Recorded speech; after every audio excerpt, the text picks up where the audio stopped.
There is a kind of silence that only exists in houses that have just lost someone. It is not the silence of emptiness, but the silence of everything that person left behind.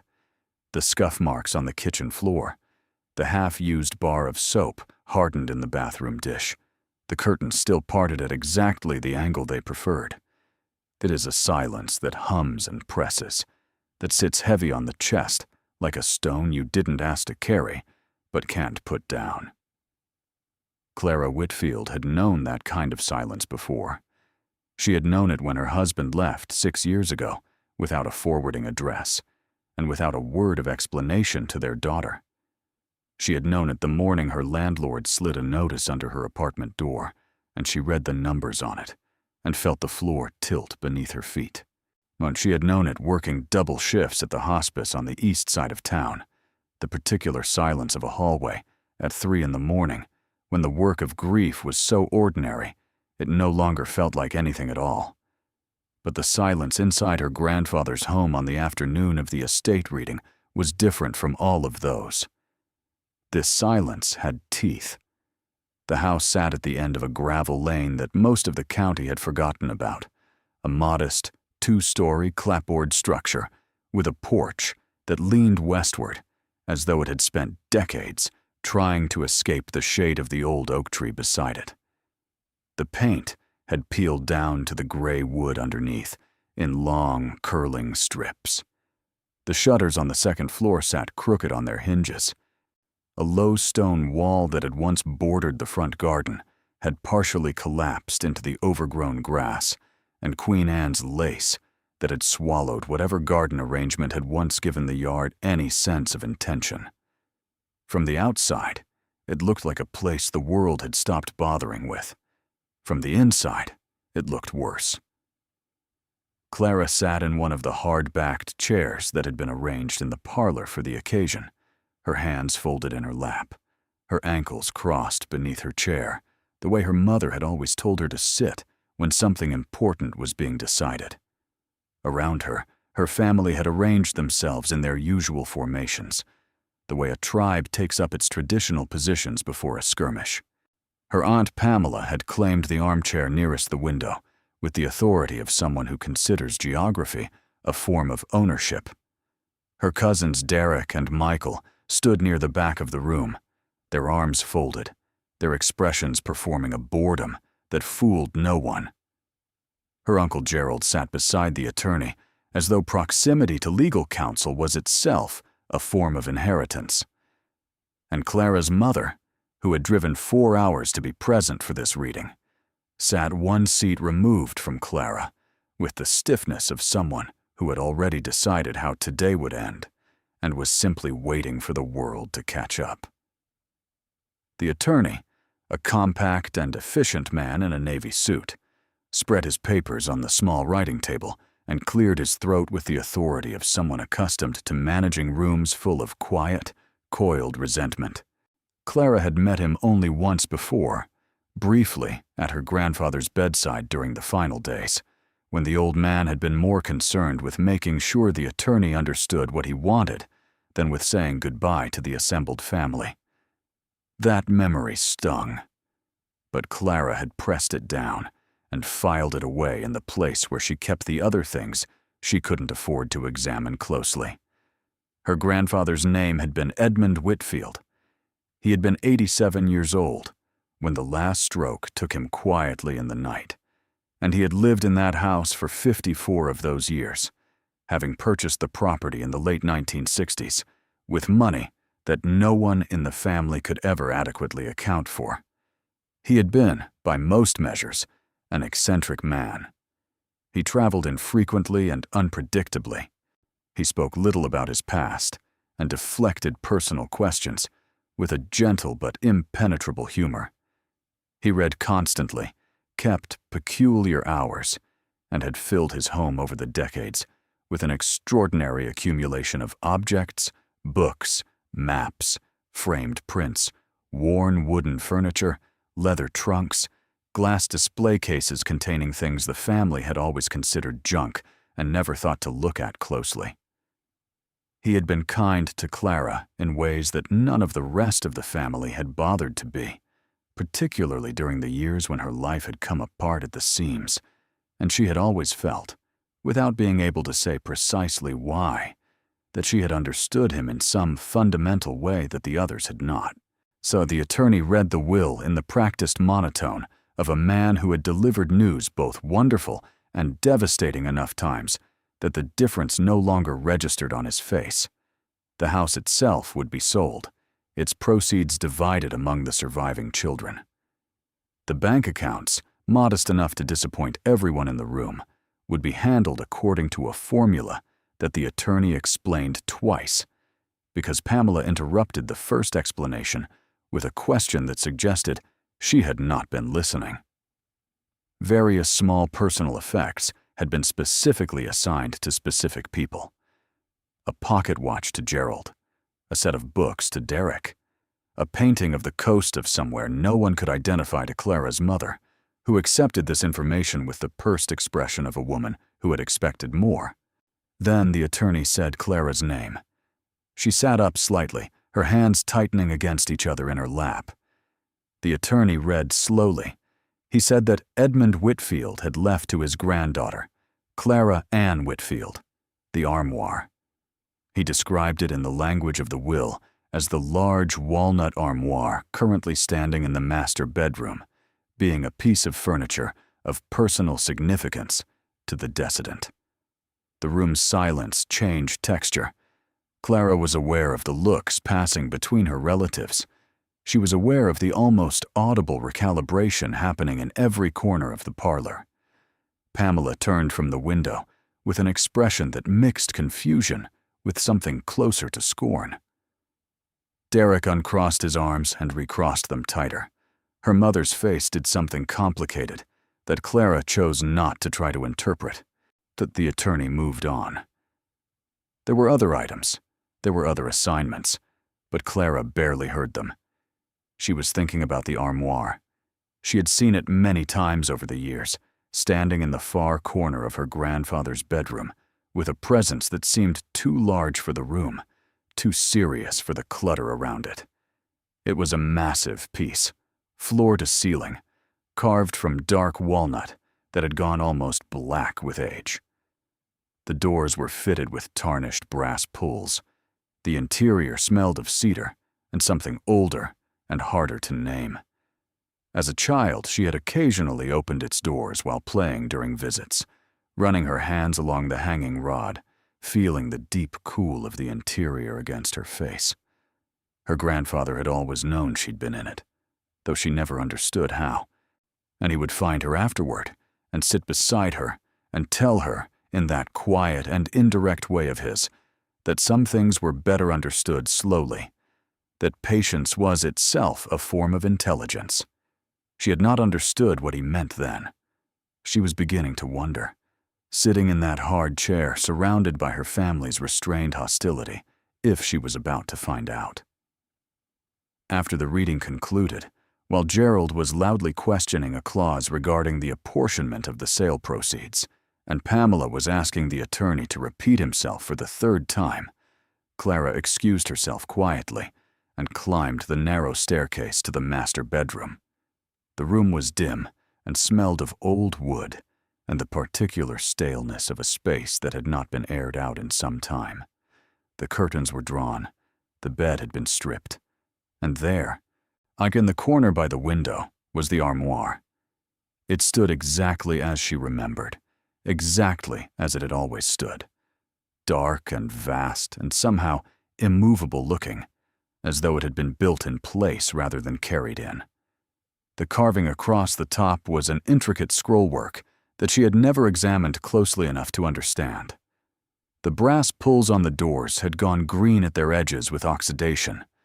One of the hinges on the left door had been repaired at some point, with a slightly different style of hardware that didn't quite match. Clara crossed the room and stood in front of it. She reached out and laid her palm flat against the center panel of the right door. The wood was cold beneath her hand, the grain raised slightly under years of touch and time, so that the surface worn smooth in a long vertical band where countless hands had braced and opened the same door across the same span of decades. She stood there for a long moment, not opening it, just feeling the cold solidity of it against her palm. Behind her, she heard footsteps on the stairs. Pamela appeared in the doorway.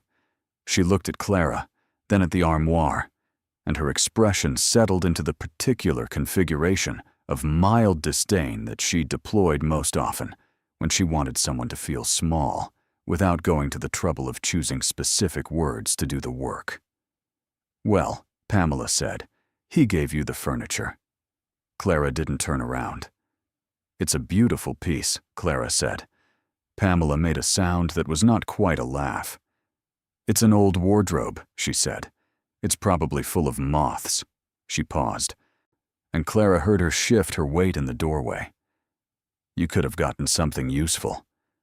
There's a collection of silver in the dining room that Daddy somehow forgot to mention specifically, and I have to wonder if the attorney is going to have any interest in." "I'm fine with what I have," Clara said. Another pause.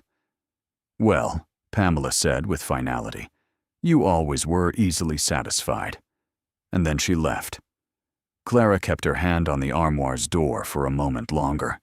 Then she opened it. The interior was exactly as she remembered. The cedar smell rose to meet her. The rod across the upper section still held a handful of her grandfather's old suit jackets. The shoulders collapsed with age. Below the hanging section, 2 deep drawers sat in the base of the piece. She pulled open the top drawer. It was empty. She pulled the second. Also empty. She ran her hand along the back panel of the interior, pressing gently, feeling the flat solidity of the wood. She looked at the ceiling of the interior compartment, where the wood met the carved exterior frame. She looked at the floor of the piece, the worn planking of the interior base. Nothing remarkable. Nothing unusual. An old armoire, with the traces of an old man's life faintly lingering in its cedar smell. She stood looking into it for a moment longer, then slowly closed the doors. She was not disappointed. She could not have articulated why, but she was not disappointed. She had the feeling she sometimes got in the hospice at the end of a long shift, the feeling of something unfinished, something that had not yet resolved itself, a story that had paused rather than ended. She was patient. She was well practiced at patience. She reached up and touched the carving along the top cornice, tracing the scrollwork with one finger, and then she turned and went back downstairs to the family that had never quite managed to make her feel like one of them. The drive home to her apartment took 2 and 40 minutes on a good day. It took nearly 4 hours that evening because the U-Haul she had rented was unfamiliar to her, and she was unwilling to push it on the highway, and because she had packed the armoire herself with the help of her neighbor Henry, a retired postal worker with a bad knee who had insisted on helping anyway and whose determination she had not been able to argue with. Loading the armoire had been its own event. It was heavier than anything she had expected to move, and heavier than the furniture movers Henry had called to help had anticipated based on its dimensions, and they had spent 20 minutes just getting it angled properly on the dolly before the 4 of them could wrestle it down the stairs and out through the front door, while Pamela watched from the porch with the expression of someone watching a particularly uninteresting act in a circus. She had noticed, during the loading, that the armoire made no sound. Most large furniture makes sounds when it moves, creaks, and protests, and small percussive complaints from joints and panels adjusting to new angles and pressures. The armoire was silent. It absorbed the indignity of being moved with a complete and utter quiet that she found unreasonably reassuring. Clara lived on the 2nd floor of a building in a neighborhood that had been described as up-and-coming for so many consecutive years that the phrase had lost all meaning. Her apartment was small, a narrow kitchen, a living room that served also as a study, and a dining room, a bedroom just large enough for her bed and a small dresser, and a bathroom where the hot water pressure had been unreliable since winter. She had lived there for 3 years. Before that, she and her daughter Maisie had lived in a slightly larger apartment 2 miles east, before the rent increase that had pushed them out. Before that, they had lived in a rental house in a town 30 miles away, before the separation, before everything. Maisie was 9 years old and had the particular gravity of a child who has spent too much of her short life in the vicinity of adult worry. She was not a somber child. She laughed easily, and with her whole body when something struck her as genuinely funny, which was frequently. But she had a watchfulness about her, a habit of observing the emotional temperature of a room before committing to it, that Clara recognized because she had taught it to her without meaning to, by example over years of necessary vigilance. Maisie had been at school during the estate reading. She had come home to find her mother in the kitchen making soup, and the hallway temporarily blocked by a large piece of furniture wrapped in moving blankets. "What is that?" Maisie had asked. "Your great-great-grandfather's armoire," Clara had said. Maisie had looked at it for a moment in the way she looked at most things, which was carefully and without rushing to a verdict. Then she had said, "It smells like his house." Clara had stopped stirring the soup. "It does," she had said. Maisie had reached out and touched the moving blanket where it covered the side of the armoire, pressing her small hand flat against it, the same way Clara had pressed her hand in the bedroom at the end of the gravel lane. Then she had taken her backpack to her room and begun her homework, and neither of them had said anything more about it. Getting the armoire into the apartment had required the removal of the bathroom door from its hinges and the brief but intense negotiation of a corner in the hallway that was approximately 2 inches narrower than the armoire was deep. It had finally been lodged, after an hour and 15 minutes, in the corner of Clara's bedroom, where her small dresser had previously stood. The dresser now lived in the hallway, partially blocking the linen closet, which Clara had decided she could live with. The armoire looked, in the bedroom of her small apartment, slightly absurd. It was clearly sized for rooms with higher ceilings, for spaces with more breathing room around them. It made everything else in her bedroom look provisional, temporary, as though the other furniture had only been placed there to fill time until the armoire arrived. She stood looking at it after Henry had left, and Maisie had gone to sleep. The bedroom lamp cast a warm light that caught the old walnut grain and deepened it. In the warm light, the piece looked almost otherworldly, something from a different era of craftsmanship, when making a piece of furniture was understood to be a permanent act, when the intention was to build something that would last longer than the builder, longer than the people who first owned it, longer, perhaps, than anyone alive could imagine needing it to last. She opened the doors.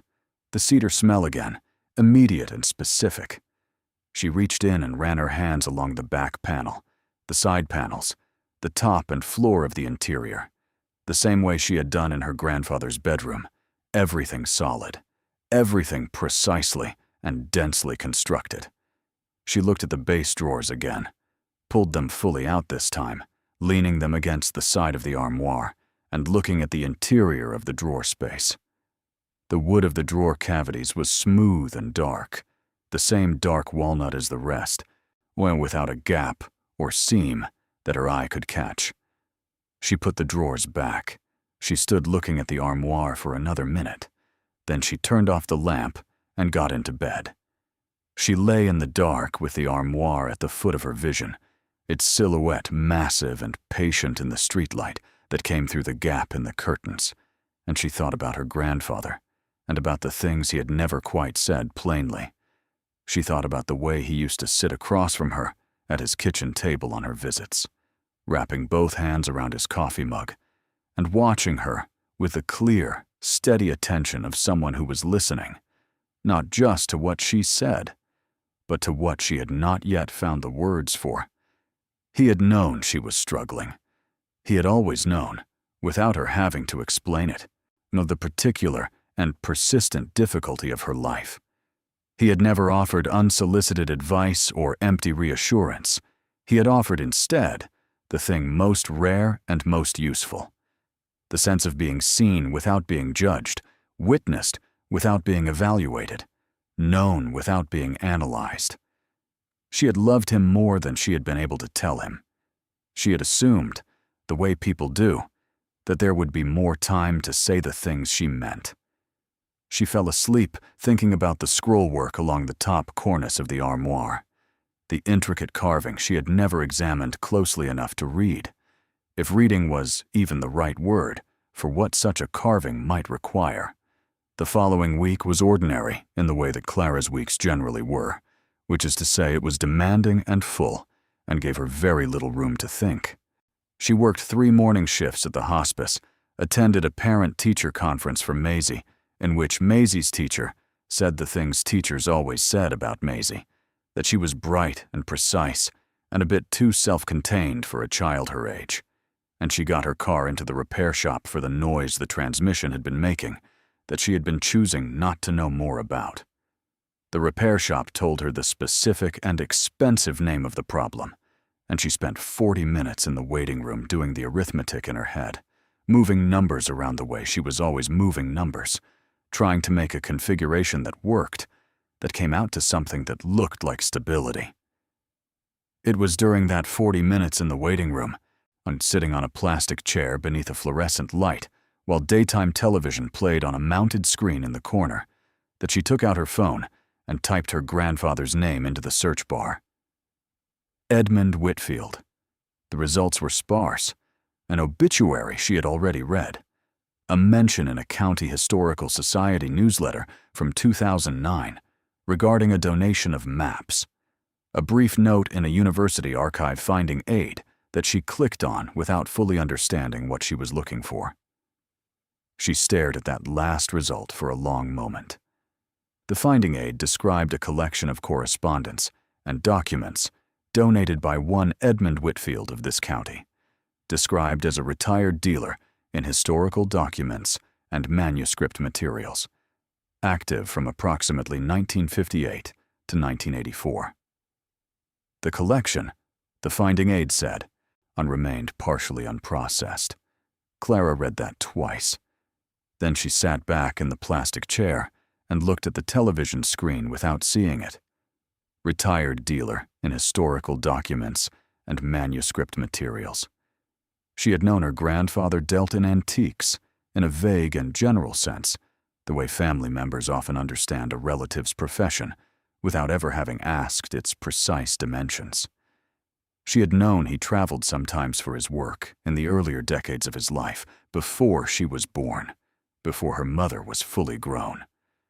She had known that his house was full of things, some of which looked extraordinary, and most of which the family had always dismissed as the accumulation of a man with too many interests and too little inclination toward the orderly disposal of them. She had not known he was described, in any formal record, as a dealer in historical documents and manuscript materials. She thought about the armoire.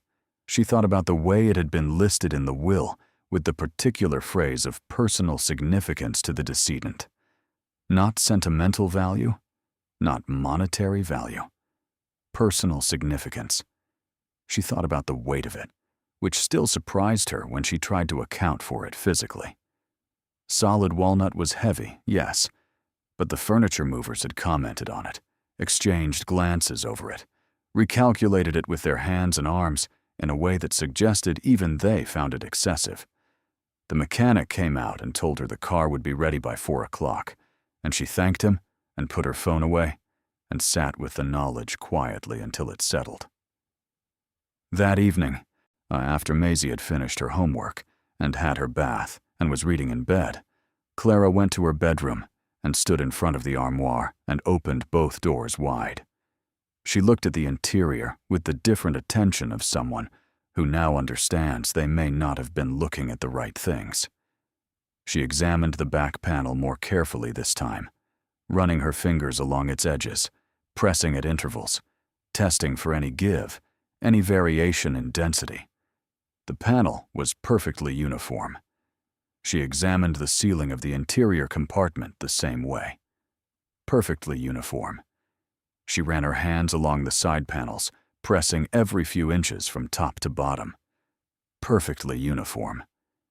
She crouched and looked at the base of the interior, the floor of the lower compartment, above the two drawers. She pressed her palm flat against it. She tapped it with her knuckles. The sound it made was solid, full, the sound of something with substance behind it. She pulled out the bottom drawer again, looked at the back wall of the drawer cavity. She pressed it. She looked at the left wall of the drawer cavity, the right wall. She looked at the underside of the upper section of the armoire, which formed the ceiling of the lower drawer cavity. Nothing yielded. Nothing moved. Nothing produced the particular hollow sound she was by now listening for. She stood up and looked at the exterior of the piece. She looked at the carved scrollwork along the top cornice. It ran the full width of the armoire, deep and intricate, and she had always assumed it was purely decorative, and the kind of elaborate surface work that Victorian-era craftsmen added to furniture the way a signature is added to a painting, an assertion of skill and care. But now she looked at it differently.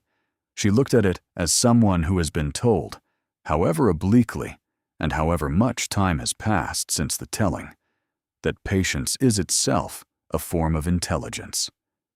She got a step stool from the kitchen and positioned it in front of the armoire, and climbed up so that she was eye level with the cornice carving.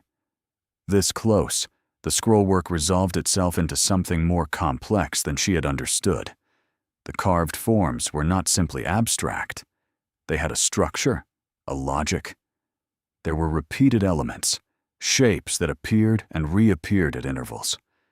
What she had taken for purely decorative floral motifs were, at this distance, more architectural. There were arches. There were what appeared to be doors, tiny carved doors, some open and some closed. There were figures she had to squint at, human or near-human forms, small enough to be easily missed, standing at intervals among the scrollwork like sentinels posted in a crowd. And at the center of the cornice, directly above the join of the two doors, there was a small circular element she had always understood as purely ornamental, a carved rosette. But now, up close, she could see that it was not a rosette. It was a series of concentric rings, and at the center of those rings, there was a small protrusion, barely a millimeter above the carved surface, that was too regular and too precise to be an accident of the woodworker's tool. Clara looked at that protrusion for a long moment. Then she reached out and pressed it. For a moment, nothing happened.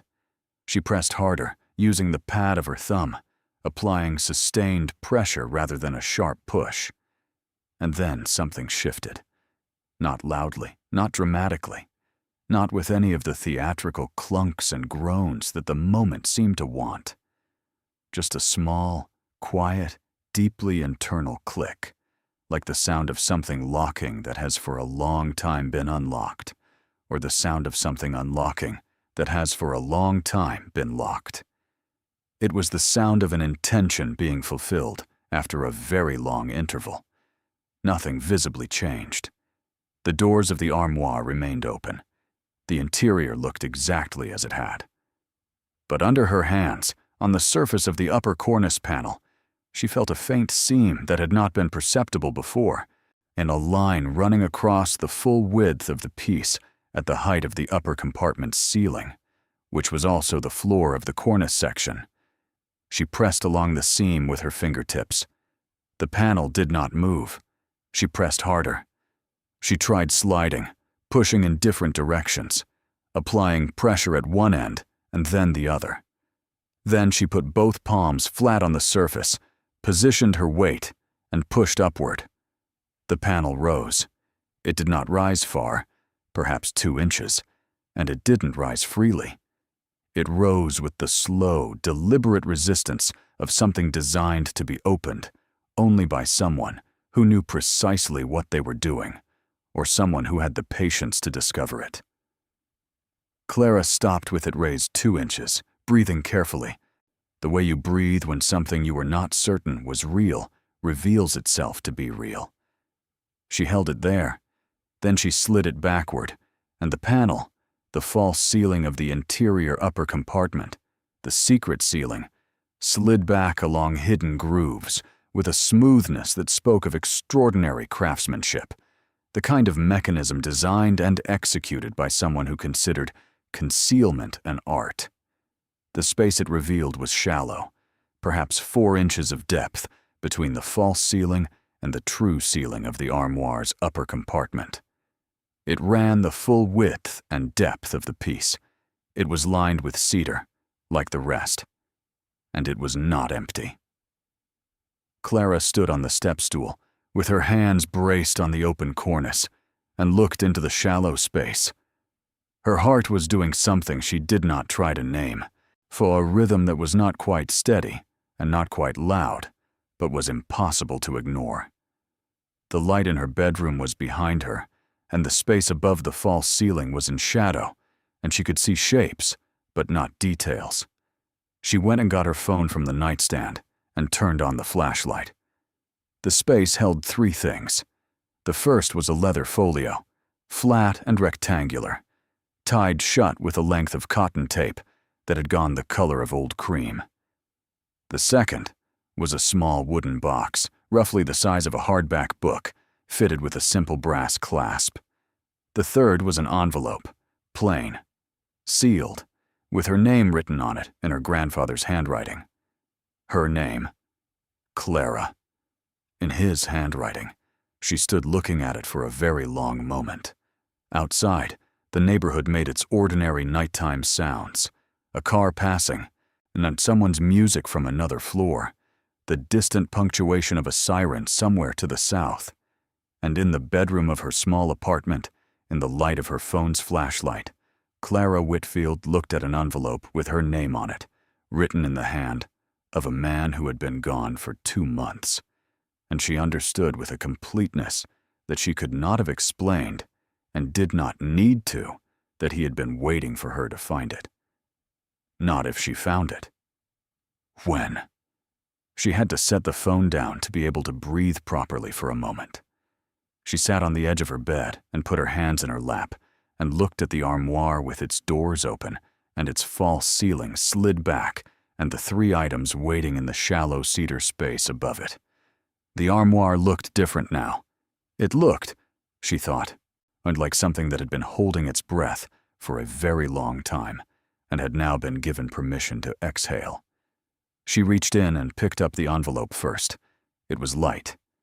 1 sheet, perhaps, or 2. The seal was intact. Her name was written in the deliberate, slightly formal cursive her grandfather had always used, the handwriting of someone who had learned to write in an era when the act of writing was considered to be itself a form of communication, when how you formed your letters said something about how you intended your words to be received. She turned it over in her hands.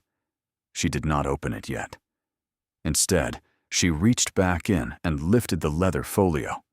It was heavier than the envelope. The cotton tape that tied it was still sound, not dry-rotted, as though the cedar had preserved it. She turned it over. On the back, I pressed into the leather in small capital letters that had been rubbed with gold leaf that was now faint and worn, were 2 words. She tilted the phone's flashlight to read them. The words were, "For Clara." She put the folio carefully on the bed beside her and reached in for the small wooden box. It had a satisfying weight to it, the weight of something inside it rather than the weight of its own construction. The brass clasp was simple, not locked, designed to close with a press and open with a lift. She set it on the bed beside the folio without opening it. Then she sat with all 3 items arranged in front of her on the white coverlet of her bed, in the pool of light from her bedside lamp, and she looked at them for a long time. She thought about her family in the parlor of that house, at the end of the gravel lane. She thought about Pamela's face when the attorney read out the armoire. She thought about Derek and Michael with their crossed arms, and her Uncle Gerald's posture of proximity to authority, and her mother's complicated expression that Clara had chosen not to try to interpret. She thought about all of them, arranging themselves around the modest proceeds of a life, calculating their portions, making their assessments, and none of them, not one, having thought to ask what a retired dealer in historical documents and manuscript materials might consider to be of personal significance. She thought about her grandfather's hands wrapped around his coffee mug, watching her across his kitchen table with the kind of attention that does not require speech. She thought about Maisie asleep in the next room with her book open on the pillow beside her, the particular way her daughter slept, deeply and completely, as though sleep were a commitment she honored without reservation. She picked up the envelope with her name on it. She opened it. The letter was one page, written in the same deliberate cursive as the envelope. The date at the top was from 8 months ago, which meant he had written it while he was still well, before the second fall, before the weeks in the rehabilitation facility, before the final decline that the family had witnessed from their various distances with their various degrees of attendance. He had written it in health, which meant he had written it with intention and without urgency, which meant every word had been chosen. She read it once quickly, the way you read something when your hands are shaking slightly and your breathing is not quite right, and the words seem to move on the page with a speed that does not allow for comprehension. Then she set it in her lap and breathed and read it again. He had written, "Clara, I have been trying to decide, for some years now, the right way to do this. I have watched you carry things that should not have been yours to carry, and I have wanted to help, and I have found myself believing, perhaps wrongly, that the help I could give would mean more if you found it yourself than if I simply handed it to you. Perhaps that was selfishness, disguised as wisdom. I am old enough to know that the two are sometimes hard to distinguish. What is in this armoire has been there for a long time. The folio will tell you what you need to know about its contents and its history. The box will tell you the rest. I want you to understand one thing clearly before you open either. None of what you find there was luck. It was not luck that I acquired it, and it is not luck that I am leaving it to you. There are things in the world that have been waiting, through many hands and many years, to reach the person who will understand what they are. You will understand what they are. You always have. You simply haven't had the space yet to know it. I am sorry it took me so long to give you that space. Take your time. Love your daughter. Be patient with your mother. And open the box first. All my love, Edmund. Clara sat with the letter in her lap for a long time. The apartment was completely quiet. Outside, the sounds of the street had thinned to the occasional late car and the settled stillness of a city after midnight. She had not noticed the time passing. She had not noticed that the hour had moved from evening to something considerably later, while she stood on the step stool and pressed the carved protrusion and slid back the false ceiling and arranged the 3 items on her white coverlet, and then sat, not opening them for an interval that turned out to be longer than she had realized. She folded the letter carefully and placed it back in its envelope and set it aside. She picked up the small wooden box. The brass clasp lifted smoothly.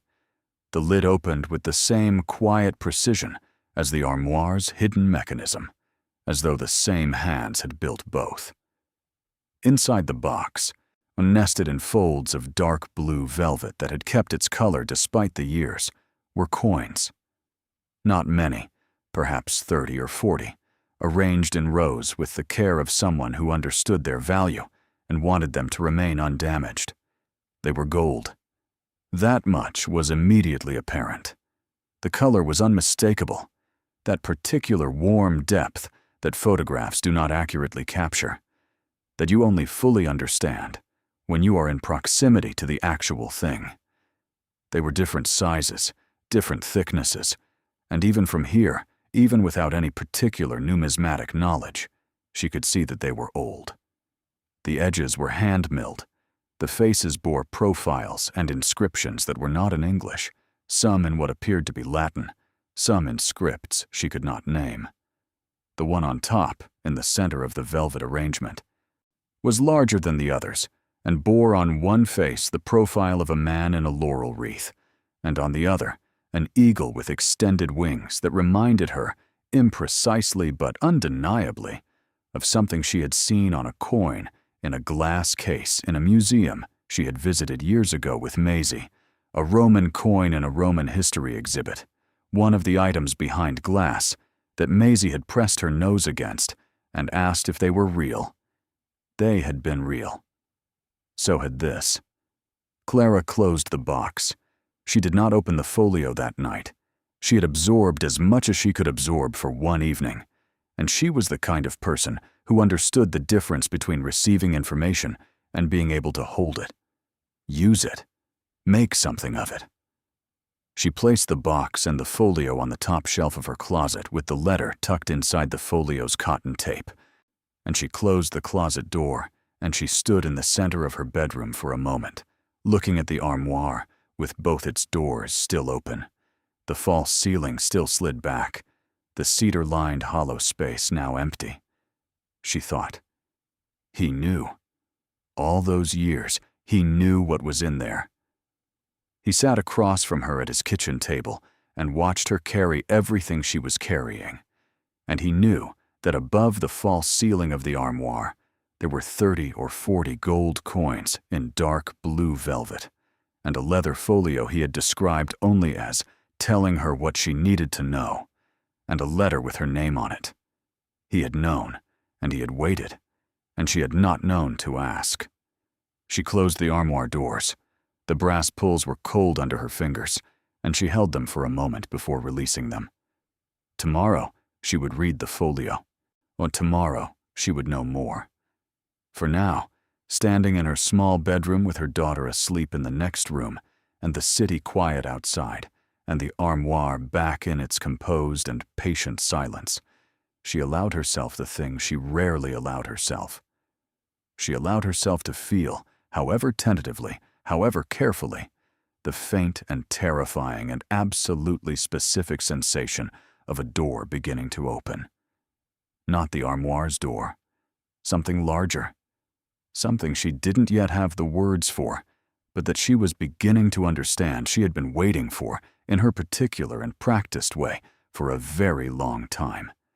She read the folio the following morning, after Maisie had left for school. She had slept better than she expected to, which surprised her.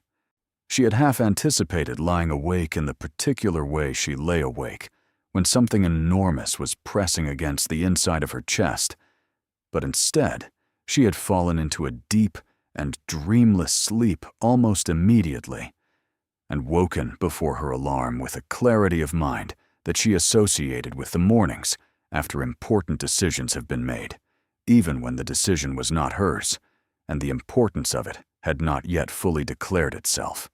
She made coffee. She sat at the kitchen table. She went to the closet and retrieved the leather folio and brought it to the table and set it in front of her, and undid the cotton tape with careful fingers and opened it. The folio contained documents. There were perhaps 30 pages in all, some originals, some what appeared to be photocopies of originals that were too fragile or too valuable to carry in a folio between appointments. They were organized with the methodical care of a man who had spent his working life in the management of important papers, separated by thin sheets of acid-free tissue, and ordered with a logic that became apparent only as she moved through them. At the front was a single typed page, dated by hand 11 months ago, which her grandfather had apparently prepared as a guide to what followed, a reading companion to the documents themselves. She read this first. His voice was in it. The careful precision of a man who says exactly what he means, and means exactly what he says, and does not add words for the purpose of softening or decoration. He wrote that the folio contained the provenance documentation for a collection of numismatic items, specifically ancient coins, primarily from the Roman imperial period, with a small number of Greek and Hellenistic examples acquired by him between 1961 and 1979 through a combination of estate purchases, private sales, and one significant acquisition in 1971 in Vienna that he described only as the result of a long and improbable chain of fortunate circumstances. He wrote that the collection had been thoroughly authenticated during his active years as a dealer, and that the documentation contained in the folio reflected that authentication history. He wrote that he had consulted with a numismatic specialist in the final year of his life to confirm that the market had not significantly altered the fundamental value of the items, and that the specialist's confidential assessment was included near the back of the folio. He wrote that he had elected to leave the collection to Clara rather than sell it during his lifetime, for reasons he had tried to explain in the letter, and that he hoped she would forgive him for the unusual method of delivery.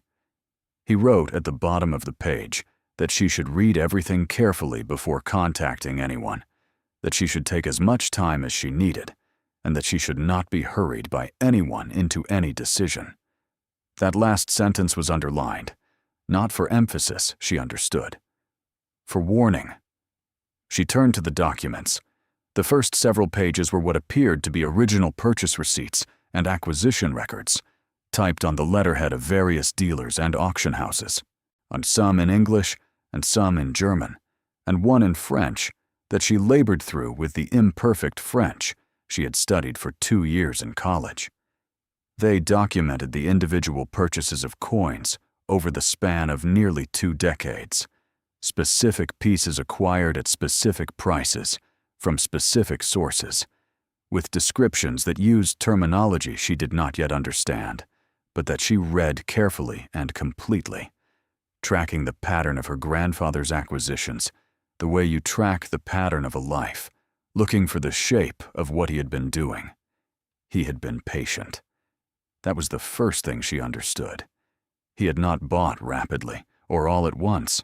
He had built the collection over 18 years, acquiring pieces as they became available, as provenance could be established, as the right circumstances aligned. But some purchases had been inexpensive relative to what she would later understand them to be worth. Others had been, even by the prices of those decades, significant. The 1971 Vienna acquisition appeared in a longer document that was partly in English and partly in German. And what she could understand of it suggested that he had purchased a group of 11 Roman gold coins, aurei, a word she had to look up on her phone, from the estate of an Austrian collector who had acquired them in the 1930s, through means that the document addressed with a specificity and care that told her grandfather had understood, even then, that provenance mattered, and that history mattered, and that the origin of beautiful and valuable things was not a matter to be glossed over. She paused at that. She sat with the document in her hands and the coffee cooling beside her, and she thought about the things her grandfather had understood, and the things he had therefore made sure to document, and the trouble he had gone to in order to ensure that what he was leaving her could not be questioned by anyone who chose to question it. He had protected her. Even from here, even now, even before she had known there was anything to protect, he had been protecting her. She kept reading. The authentication records came next. They were from 3 separate specialists, consulted at different points across the decades.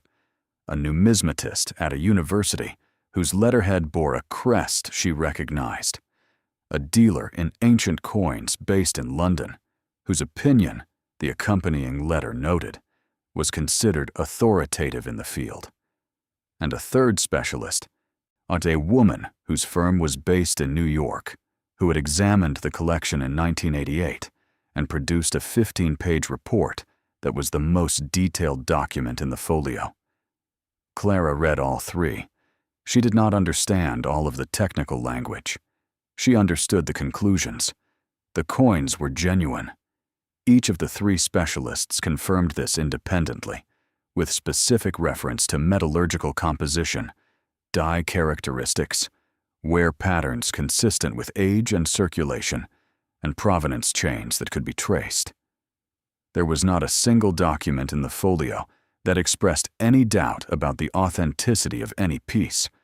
The collection was real. The collection had been real for a very long time, moving through the hands of people who understood what it was, until it came to her grandfather, not who understood what it was and what it could become and who it should be given to. She turned to the back of the folio. The specialist's confidential assessment that her grandfather had mentioned in his guide page was the last document before the tissue paper separator at the back. It was 3 pages, dated 14 months ago, printed on the letterhead of a numismatic consulting firm based in the city 2 hours north. The consultant's name was a Dr. Abioye. The assessment was addressed to Edmund Whitfield personally and marked confidential in the header. Clara read it in the quiet of her kitchen, with the coffee cold beside her and the morning light coming through the window at the angle it came at this hour, flat and pale and clear. She read it once. Then she went to the kitchen sink and ran cold water over her wrists, the way she sometimes did when she was overwhelmed and needed something physical to hold on to. The sensation of cold water on the pulse points, the specific and grounding reality of it. She stood at the sink for a moment. She went back to the table and sat down and read it again. Dr. Abioye had assessed the collection at 38 pieces, which aligned with the 38 coins she had counted in the small wooden box the night before. Of those 38, he identified 12 as being of exceptional rarity, including 3 examples he described as effectively unique, meaning that no other confirmed example of those specific coin types was known to exist in private hands or in any major institutional collection. Then he discussed the market in some detail, the growth of numismatic auction records over the preceding decade, the particular trajectory of Roman imperial gold coins in the premium categories, the documented sales of comparable pieces at major auction houses in London, New York, and Geneva. He cited specific sales. He cited specific prices. He cited the trajectory of the market and what it implied for pieces of this caliber and rarity.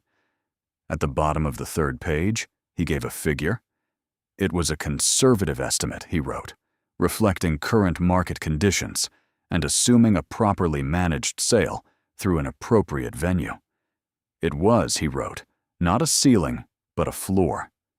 The figure was $312 million. Clara sat at her kitchen table in her small apartment, with the document in her hands for a very long time after reading that number. She did not cry.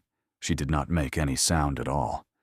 She sat in the morning light with the pale and ordinary sounds of her building around her, someone's footsteps on the floor above, the distant muffled conversation of the neighbors through the wall, the hiss of a radiator somewhere.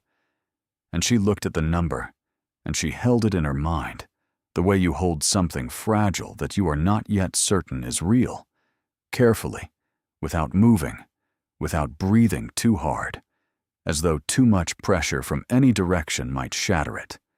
$312 million. In a wooden box, in dark blue velvet, in a cedar-lined compartment above a false ceiling, in a walnut armoire that her family had watched be carried out of her grandfather's house, with the particular look of people watching someone take away something worthless. She folded the folio closed along its tie and set it on the table. She sat with her hands flat on either side of it. She looked out the window at the slice of the street she could see from where she sat, the fire escape of the building opposite, the corner of a convenience store sign, the gray sky of early morning that was beginning to differentiate itself at the east into something closer to the color of light. Ordinary things, the ordinary visual texture of an ordinary morning in an ordinary neighborhood, in an ordinary life. She thought about the car repair bill she had been doing arithmetic about in the waiting room 2 days ago. She thought about Maisie's teacher saying she was self-contained for a child her age, and what self-contained meant, and what had made her daughter self-contained, and the specific shape of what it cost a child to grow up in the careful company of a parent who was always somewhere beneath everything else, counting. She thought about the hospice at 3 a.m, the hallway silence, the work of grief performed so regularly it no longer registered as exceptional. She thought about the apartment she had been in before this one, and the notice that had come under the door, and the arithmetic that had not worked, no matter how many configurations she tried. She thought about her grandfather across his kitchen table, watching her with his coffee mug in both hands. She had to tell someone. She understood that immediately and practically. She could not navigate this alone. She did not have the knowledge or the connections or the experience of the world in which this collection existed. The world of auction houses and numismatic specialists and legal instruments and significant sums changing hands in carefully managed circumstances. She needed someone who knew that world. And before she could find someone who knew that world, she needed someone she trusted absolutely to sit with her in the ordinary world of her kitchen table and help her think. There was only one person she could think of. His name was Robert Calloway, and he had been her grandfather's attorney. Not the attorney at the estate reading. That had been a younger partner in the same firm. But the senior attorney who had handled Edmund Whitfield's affairs for 30 years, and who had retired 2 years before Edmund's death, though she had seen them together at a family gathering once, and understood from the ease between them that their friendship had extended well beyond the professional.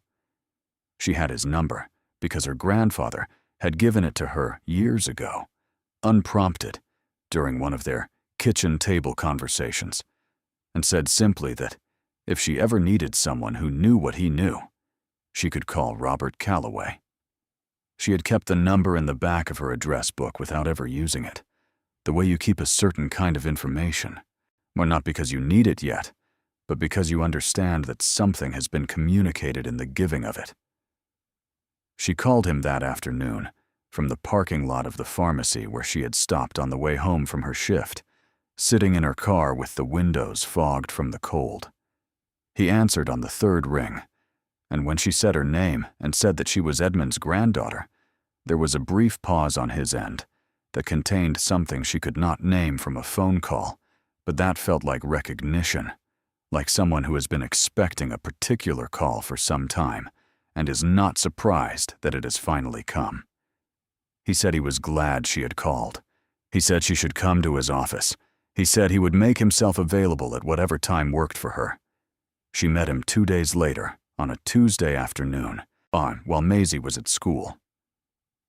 His office was in a building downtown that was old enough to have the particular kind of gravity that old buildings develop when they have housed serious work for enough decades. A lobby with marble floors worn smooth, an elevator with a brass arrow above the doors that indicated the floor by rotating on a dial. His office on the 4th floor was lined with books, not the decorative kind arranged by color, but the functional kind, thick and worn and marked and pulled and replaced many times. He was in his early 70s, white-haired, with the calm and careful manner of someone who has spent a career managing situations where panic would be expensive. He had her sit down. He asked if she would like tea, which she accepted. He poured it himself from a pot that his assistant had apparently anticipated. And then he said, with no preamble, "Your grandfather told me he had left you something important. He didn't tell me what it was. He told me that when you called, I should listen very carefully." Clara looked at him across his desk. Then she put the folio on the surface between them and said, "I think you'll want to read this." He read it with the same careful thoroughness with which he appeared to do everything. He did not rush. He did not react visibly to the assessment at the back, at least not beyond a very slight and controlled lifting of his eyebrows that he immediately settled. He turned each page with the deliberation of someone who understands that documents are not to be hurried through.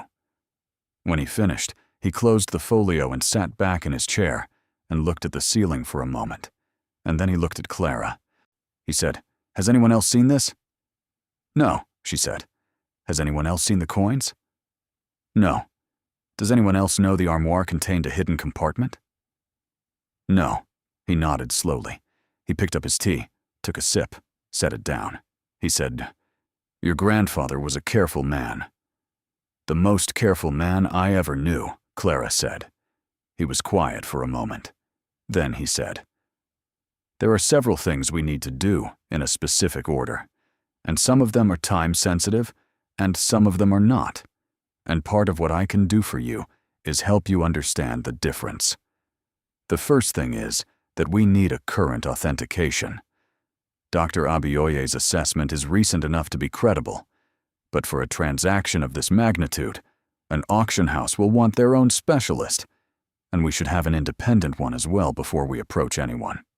That process can be managed quietly. I have relationships in that world. Your grandfather had relationships in that world. Some of those relationships, through the nature of this profession, have become mine." She watched him. "The second thing," he said, "is that we need to establish clearly that the legal ownership of the collection is unambiguous. Your grandfather left you the armoire, not the contents. The contents were not separately itemized in the will. That is, legally speaking, a gap." Clara felt something cold move through her. She had not thought about that. She had not thought about the gap between the armoire and the objects inside it, between the furniture and the secret it held. He saw her expression and held up one hand. "It is not necessarily a problem," he said. "It may be a straightforward matter. Duach, given the circumstances of how the collection was hidden and the letter he left you. The letter is critical. The letter establishes his intent. We will work with the letter, and with everything else he left in that compartment, and we will close the gap.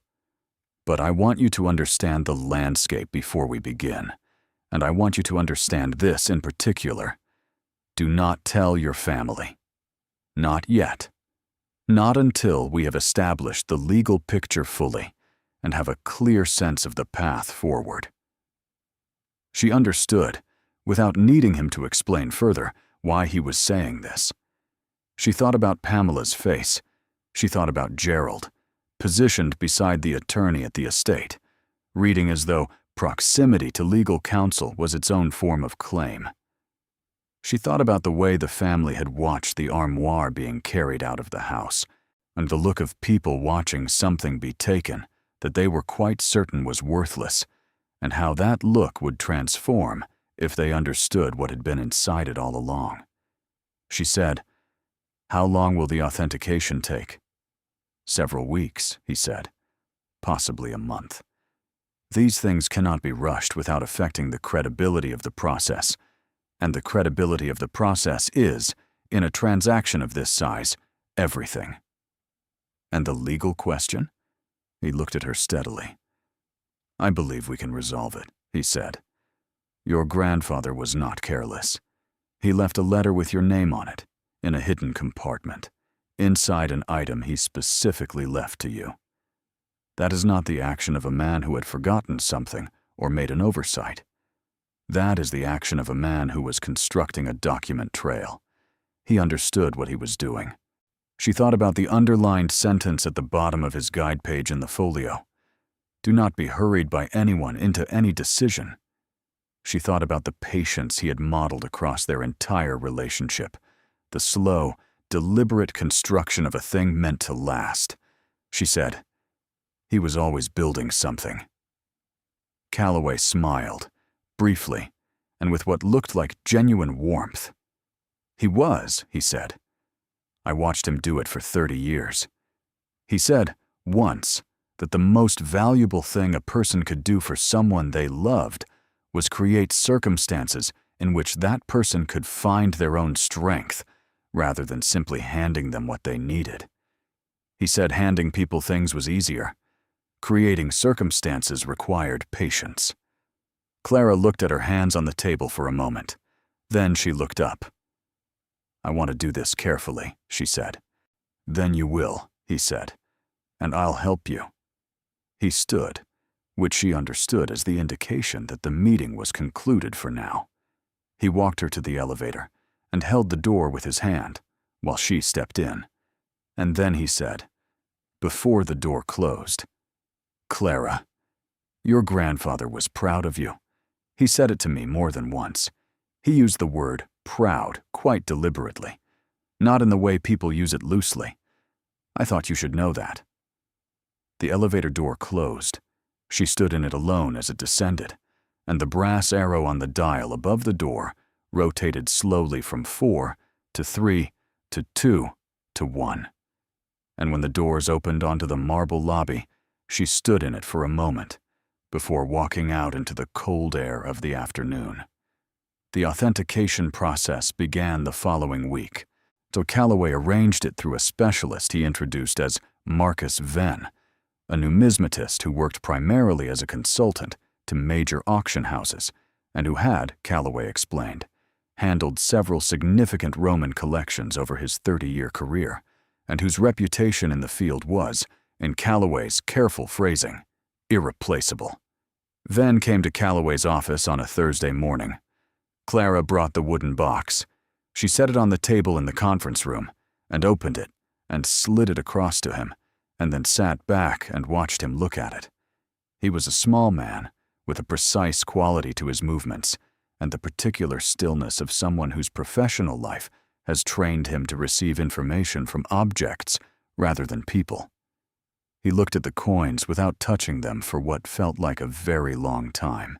So he put on a pair of examination gloves. He lifted the first coin, the large aureus that had been in the center of the velvet arrangement, and brought it close to his face, turning it in the light from the window, with the focused attention of someone reading very small print in a difficult language. He worked through the collection for 2 hours. He made notes in a small notebook with a mechanical pencil, using abbreviations she couldn't decipher. He photographed each coin with a small camera attached to what he explained was a macro lens. He occasionally paused and looked at a coin for a sustained period, without making any notes, which she came to understand was his version of a reaction, the stillness that took over when something exceeded what his note-taking could contain. At the end of the 2 hours, he set the last coin back in its velvet place and closed the box and removed his gloves and folded them together neatly. He looked at Calloway and then at Clara. He said, I'll want to do a full spectrographic analysis on 6 of these before I give you a written report. That will take 3 weeks. But I can tell you now, looking at these, what I believe. He paused. He appeared to be choosing language. He said, Your grandfather had an extraordinary eye and extraordinary patience. A collection of this quality is not assembled accidentally or quickly. He selected for rarity, condition, and historical significance in equal measure across 4 decades. What you have in this box is not merely valuable in the commercial sense, although it is that substantially. It is valuable in the way that objects become valuable when they are the last surviving examples of a thing, when they are the only remaining physical witnesses to a period of human history. 3 of these coins, I believe, are effectively without peer in private collections worldwide. The largest aureus has a die pairing that I have not seen in any catalog or in any sale record I am aware of. That is not a statement I make casually. Clara looked at the box, closed now on the table. She said, Dr. Abioye's assessment was from 14 months ago. He gave a figure. Venn nodded. I'm aware of Thomas Abioye's work. His assessment of this collection, if it aligns with what I'm seeing, would be conservative for the current market.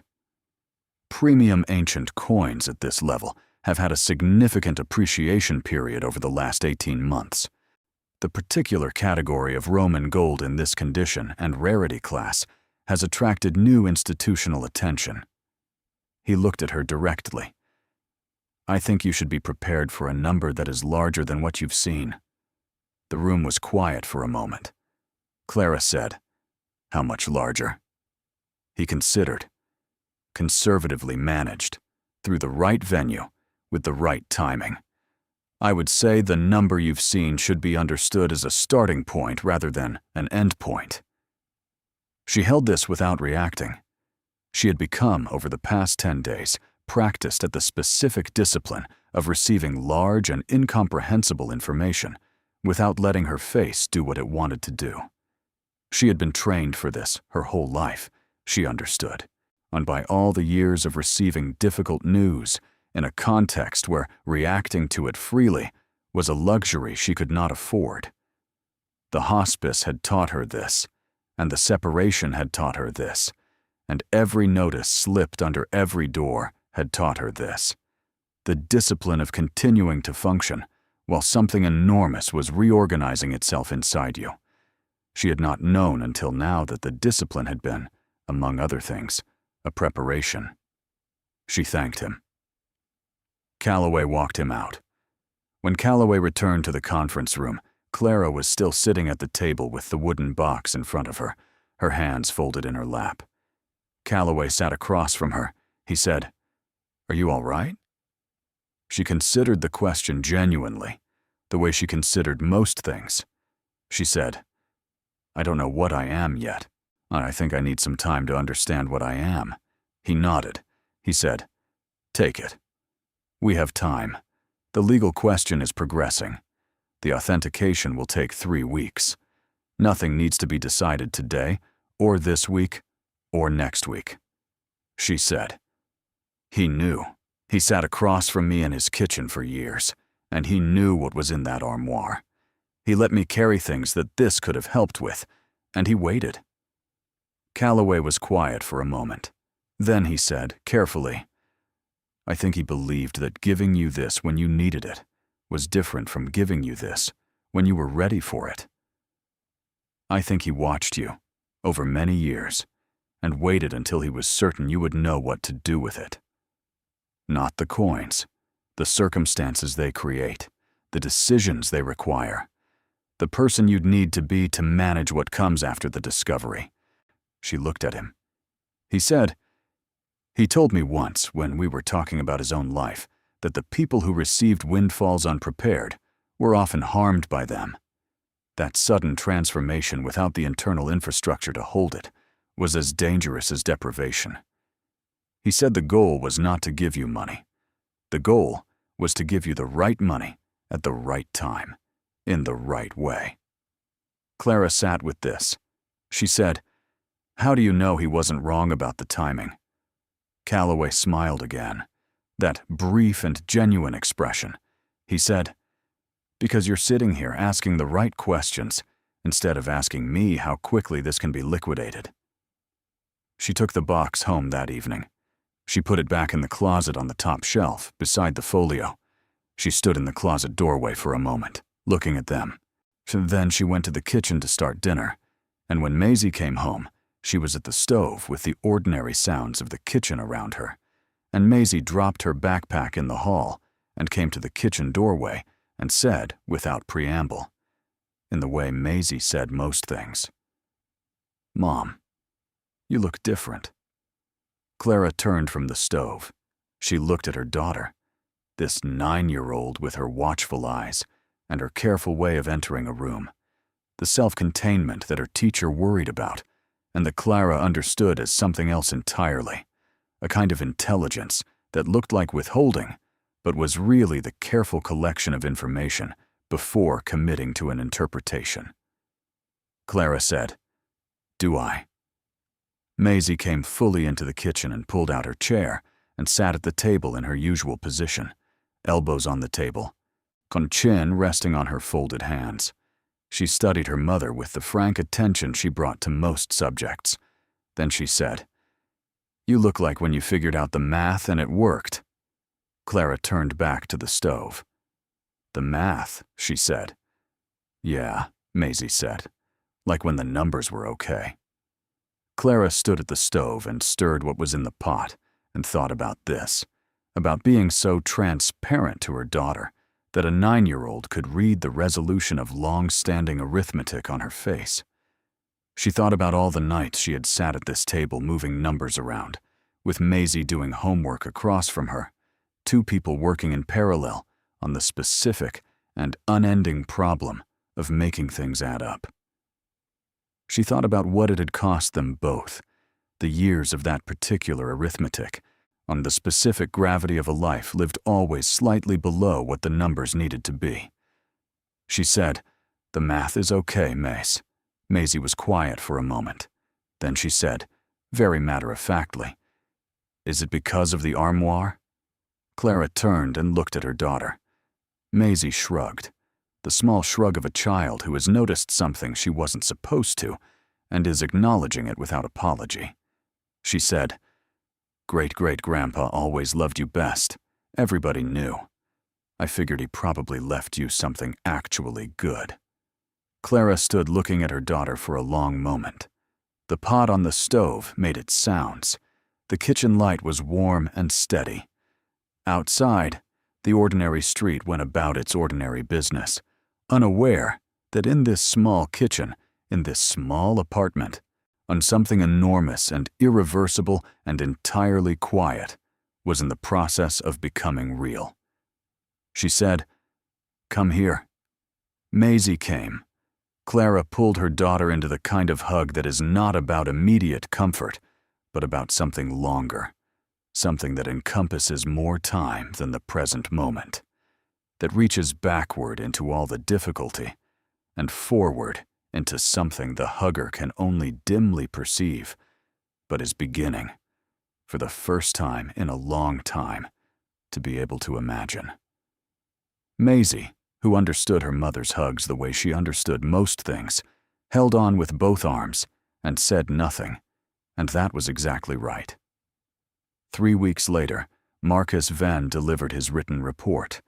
It was 11 pages, single-spaced, dense with technical terminology, accompanied by photographic documentation and the spectrographic analysis, results from the 6 coins he had selected for that level of examination.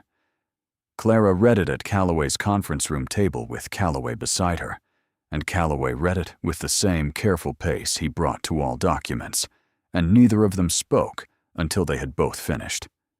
The report confirmed every coin as genuine. The provenance documentation in the folio was assessed as credible and complete. The 3 coins Venn had identified in the initial examination as potentially unique were confirmed on the basis of the die analysis and the archival research he had conducted in the interim, to be without known parallels in institutional or private collections worldwide. He described one of them, a gold aureus from the reign of the Emperor Pertinax, who had held power for only 87 days in the year 193 AD before being assassinated, as possibly the finest and most historically significant example of that reign's coinage that had ever been documented. A coin that combined extreme rarity with extraordinary preservation, in a way that the numismatic market hadn't seen at public auction in living memory. The value assessment at the end of the report gave a range. The low end of the range was $340 million. The high end, which Venn characterized as achievable under optimal conditions with the appropriate management of the sale process, was $420 million. Calloway set the report down. He looked at Clara. Clara looked at the number at the bottom of the page. Then she looked out the window at the city beyond the glass, and the ordinary afternoon city going about its ordinary business, and she was aware of the specific and vertiginous quality of being, at one and the same moment, exactly the person she had always been, and someone standing on entirely different ground. She said, "The legal question." He said, "Resolved. The letter establishes his intent beyond dispute, and I've obtained a legal opinion from 2 separate counsel that the contents of the hidden compartment, by every applicable standard of property law, belong to the person to whom the armoire was gifted. He left you the armoire. Everything in the armoire is yours. Anyone who wishes to contest that will need to contest the letter. the documented history of concealment, and the clear and specific bequest. She said, "Will they try?" He looked at her evenly. He said, "Some of them might.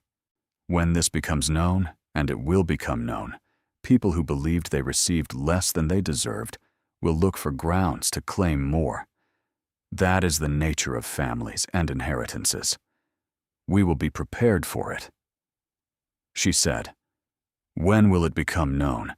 He said, "That is the next decision, and it is yours." She sat back in her chair. She looked at the 11-page report on the table in front of her and the wooden box beside it, and out the window at the city, and she thought about patience. She thought about 18 years of acquisitions, each one deliberate, each one specific, each one part of a structure that only revealed its full shape when it was complete. She thought about a false ceiling that had held its secret through decades of a house full of relatives who had never thought to look, because they had decided before looking that there was nothing worth seeing. She thought about Maisie saying, "You look like when the math worked." She said, "I need a week to think about what I want the next part to look like, not the transaction. I understand the transaction now. I mean what comes after, what I do with it, who I am on the other side of it." Calloway nodded, as though this was not only an acceptable response, but the expected one. He said, "Take the week. Take 2. The collection has waited this long. It will wait a little longer." She put the wooden box in her bag. She picked up the folio. She stood, and Calloway stood, and they shook hands with the seriousness of people who understand that what they are undertaking together is not small and requires a foundation of mutual understanding that a handshake can, while in the right circumstances, meaningfully represent. She walked to the elevator. The brass arrow rotated above the door. She stood in the descending elevator alone, the box in her bag, the city waiting outside, and she allowed herself, in the enclosed space of the descending elevator, to do the thing she had not yet permitted herself. She let herself feel it. Not the money. Not the number at the bottom of the page. What she felt was larger than that, and older than that, and had nothing to do with any figure that a consultant could place in a written report. She felt the specific and unmistakable sensation of a life that had been held in suspension, waiting for the particular thing that would allow it to begin moving again, not faster, not dramatically, but with the particular authority of motion that comes from understanding where you are going and knowing that the ground beneath you is solid. She felt, for the first time in years, the sensation of having enough, not more than enough, not overwhelming abundance, just enough. The mathematical sufficiency of a life that adds up. The quiet revolution of numbers that finally work. The elevator doors opened. She walked out into the lobby, and then out through the glass doors into the cold afternoon, and she stood on the pavement for a moment, with the city moving around her, and the wooden box in her bag, and the particular feeling of a person who has just understood something large, and is not yet ready to speak it aloud, but is ready, at last, to carry it. She walked toward her car. She had to pick up Maisie in 40 minutes. She had leftover soup for dinner, and Maisie had a school project due Friday, and the car transmission was fixed, and the bill had been paid, and the next shift at the hospice was Thursday morning. The ordinary sequence of an ordinary life, continuing forward as it always had, except that now, walking toward her car through the cold afternoon air of a city that did not know and did not need to know what was in her bag, the ordinary sequence had a different quality to it. A weightlessness that had nothing to do with the absence of responsibility. A lightness that was the specific product of being, for the first time in a very long time, truly unafraid of what came next. She got in the car. She sat for a moment before starting it, her hands on the wheel, the bag on the seat beside her. She thought about her grandfather. She thought about his hands around his coffee mug. She thought about all the things he had known and not said, and about the patience that had shaped his silence, and about the sentence he had underlined at the bottom of a guide page in a leather folio in a hidden compartment in a walnut armoire. Do not be hurried by anyone into any decision. She started the car.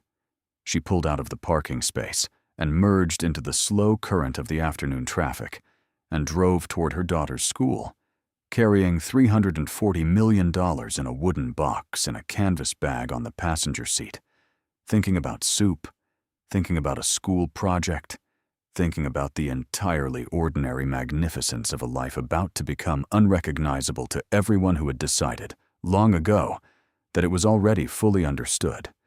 The week she had asked for stretched into 10 days, and she used all of them. She did not spend those days in a state of celebration or excitement, the way she imagined people were supposed to respond to the knowledge that their circumstances had been fundamentally and permanently altered.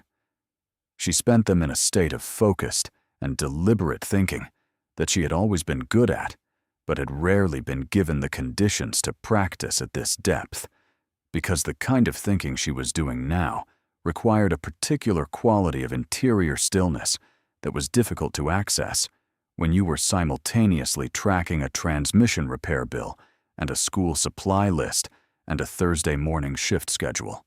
The thinking required space. She had been given space, or rather, she had made space, in the 10 days between Calloway's office and the decision she was arriving at, slowly and methodically. The way she arrived at all important decisions, by circling them from the outside and working inward, eliminating what she didn't want before she could see clearly what she did. She knew she would not move immediately. That was the first thing she understood clearly. She had watched enough difficulty in her working life, had sat with enough people in the specific territory of sudden and enormous change, to know that the impulse to act quickly when something large arrives is almost never the right impulse. Her grandfather had known this. His entire relationship with the collection had been built on the understanding that the quality of a decision was inseparable from the conditions under which it was made. That rushing was a form of disrespect toward the thing being decided. She would not pull Maisie out of school mid-year. She would not resign from the hospice in a sudden gesture of transformation. She would not move to a new apartment in the first month, or the second, or perhaps the third. She would not change the surface of her life before she had changed the structure of it, because she had seen what happened to people who changed the surface without the structure, and it was not transformation, it was renovation, a new coat of paint over the same cracked foundation. She would first let the legal and financial architecture be built properly, with Calloway overseeing every element, with the right advisors brought in at the right stages, with the collection sale managed through a process that honored what it was. She would, second, make the specific and targeted decisions that addressed the actual and specific difficulties of her life, the ones with names and numbers and consequences, the ones she knew by heart because she had been carrying them long enough that they had become a kind of internal geography she could navigate in the dark. She would pay the debts, properly and completely, not performatively. She would establish the financial circumstances that would allow Maisie to grow up without the particular weight that had shaped her self-containment. She would do these things carefully, and without announcing them to anyone who did not need to know. And then, in the fullness of time, when the structure was solid, and the surface changes followed naturally from it rather than preceding it, she would live differently, not loudly, not demonstrably, just differently, but with the quiet authority of a person who no longer has to count. She called Calloway on the 11th day and told him she was ready to proceed. The sale of the collection was arranged through one of the oldest and most reputable auction houses in the world, with offices in London, New York, and Geneva. Calloway had connections there, as he had connections everywhere that her grandfather's world had touched, and the initial approach was made with the discretion that characterized every stage of the process. A specialist from their ancient coins department came to examine the collection, introduced by Calloway as a preliminary consultation, which was a polite fiction that everyone in the room understood was the beginning of a significant professional engagement. She was a woman in her 50s named Catherine Harlow, with short gray hair and reading glasses on a chain, and the particular quality of absolute concentration that Clara recognized from the best clinicians she had worked alongside, the capacity to be completely present with the thing in front of you and nothing else. Harlow spent 3 hours with the coins. She asked 3 questions during that time, all of them precise and technical, all of them directed at Calloway rather than at Clara, which was a professional courtesy Clara understood and appreciated. When she was finished, she sat back and looked at the collection arranged on the examination cloth and said, in a tone that was thoroughly controlled and thoroughly professional, and that still, in its careful evenness, communicated something large. "We would very much like to be entrusted with this." The contract was signed 6 weeks later. The auction house would manage the sale as a dedicated single-owner event, a format reserved for collections of sufficient significance to merit the full weight of the institution's attention and marketing capacity. A catalog produced with the same quality and seriousness as their most important sales. A preview exhibition in 2 cities before the auction itself. The timeline from contract to gavel was estimated at 8 months. 8 months. Clara did the arithmetic.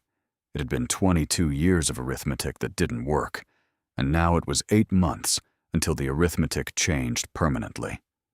She told Maisie, fully, on a Sunday evening in February, after dinner, at the kitchen table where they had done so many hundreds of hours of homework and bill calculations and quiet parallel work, that the table itself had become a kind of home within their home. She told her without softening it unnecessarily, and without overwhelming her with numbers that a 9-year-old could not contextualize. She said that great-great-grandpa Edmund had left something very valuable hidden inside the armoire, and that she and Calloway were in the process of selling it, and that when that happened, their lives would be different in some ways and the same in others. Maisie listened with the full and careful attention she brought to things that mattered. She asked 2 questions. The first was, "Are we staying in this apartment?" Clara said, "Not forever, but for now, while things get organized, because it was important to do things in the right order." Maisie nodded, accepting the logic of sequencing without needing it explained further. The second question was, "Will you still work at the hospice?" Clara looked at her daughter. She said, "For a while. Because the people there need someone to show up, and I'm good at showing up, and that doesn't change because of money." Maisie considered this. Then she said, "Okay." And then she said, "I knew it was important. The armoire. I knew when we moved it in." Clara said, "How did you know?" Maisie shrugged, the small, certain shrug of a child who trusts her own perceptions. She said, "It smelled like something that was waiting." The legal challenge came in April. It arrived in the form of a letter from a law firm representing Pamela and Gerald jointly, asserting that the contents of the hidden compartment, not having been specifically enumerated in the will, constituted a portion of Edmund Whitfield's general estate, and should therefore be divided according to the terms of the estate distribution. The letter was 13 pages, dense with precedent citations and assertions of legal principle, and it had the particular quality of a document prepared by someone who had been told to make it look as formidable as possible in the hope that formidability itself would function as leverage. Clara read it at Calloway's table. She read it without the cold feeling she would have expected, without the lurch of panic that 13 pages of legal language asserting a claim on something you have come to understand as yours might reasonably produce. She felt instead something closer to recognition. She had been waiting for this. She had known it was coming. Her grandfather had known it was coming. The underlined sentence at the bottom of his guide page had been addressed, in part, to exactly this moment. Calloway set the letter down and looked at her. He said, "This is not unexpected." She said, "No." He said, "I've prepared for it. The response will be filed by end of week. I want you to understand the position we are in. It is strong. The letter he left you, the documented concealment across decades, the specificity of the bequest, these combine to create a picture of intent that is very difficult to argue against. What they are hoping is that the size of what is at stake will make you willing to settle for a share in order to avoid protracted litigation." She said, "I understand what they're hoping." Well, he said, "Are you prepared to not do that?" She looked at him steadily. She said, "He spent 18 years building that collection and 30 more protecting it, and he left it specifically to me, with a letter explaining why. I'm not going to hand a portion of that to people who looked at the armoire it was hidden in and saw nothing worth keeping." Calloway nodded. He said, "Then we proceed." The legal process took 4 months. It was not pleasant. Pamela's attorney sent a series of increasingly aggressive communications. Gerald gave a deposition in which he made several statements about the estate reading and about Clara's relationship with Edmund that were designed to imply that she had exercised undue influence over an elderly man, which was the kind of claim that required no evidence to make and some effort to counter, but which Calloway countered with the particular precision of a man who had 30 years of professional relationship with Edmund Whitfield and a clear and documented record of a man in full possession of his faculties, making deliberate and considered decisions about his estate. Clara's mother, to her credit, and to Clara's complicated and genuine surprise, provided a statement in support of Clara, a brief and carefully worded document that said, essentially, that Edmund had always known his own mind, and that anyone claiming otherwise had not known Edmund. She had called her mother after receiving that statement, and they had talked for an hour, which was longer than they had talked in years, and the conversation had not resolved the complicated history between them, but it had opened something that Clara recognized as a beginning. She had said, near the end of the call, "Why did you do that?" Meaning the statement. Her mother had been quiet for a moment and then said, "Because he was right about you. He always was. And because someone should have said so a long time ago." In August, the court found in Clara's favor. The collection, in its entirety, belonged to Clara Ann Whitfield. The ruling was unambiguous. The reasoning, which Calloway walked her through paragraph by paragraph, described a clear and documented chain of intent from a man who had spent the better part of a decade constructing the specific circumstances under which a specific person would receive a specific gift, and found that no reasonable interpretation of property law or estate principle could override the clarity of that intent. It was, Calloway said quietly, about as complete a legal victory as he had seen in 30 years of practice. She did not feel triumphant when he told her this. She felt something quieter and less combustible than triumph. She felt the particular quality of a thing being settled, of an account coming into balance, of a long-running question arriving at its answer. She felt the specific peace of a person who has stood firm in the right direction and been vindicated not by luck, but by the quality of the foundation they were standing on. She sent Pamela and Gerald no communication. She had nothing to say to them. That was the entirety of her response to their 4 months of legal challenge. Silence, which was not coldness and not contempt, but simply the recognition that some things do not require a reply. She thought briefly about what her grandfather would have made of their attempt. She thought he would have been unsurprised and undisturbed, and that he would have trusted her to handle it with exactly the restraint she had applied. she thought he would have been right to trust her. The auction was in October. It was held in London, at the auction house's principal rooms, in a sale that had been described in the trade press as one of the most significant ancient coin events of the decade.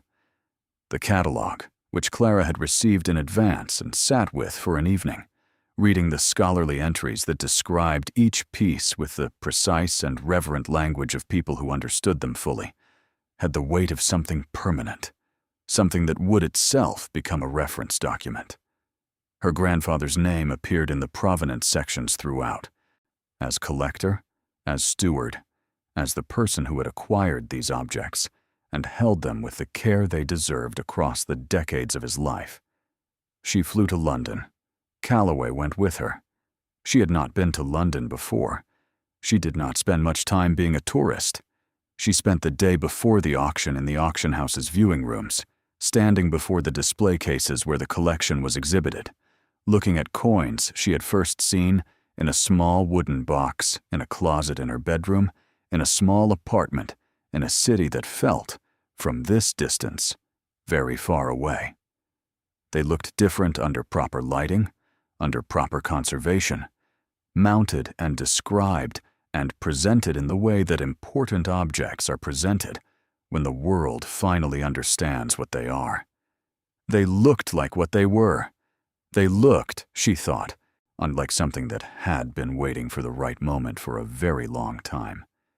She did not stay for the auction itself. That was Calloway's advice, and she agreed with the reasoning. The auction of a significant collection is not a spectator event for the person selling it.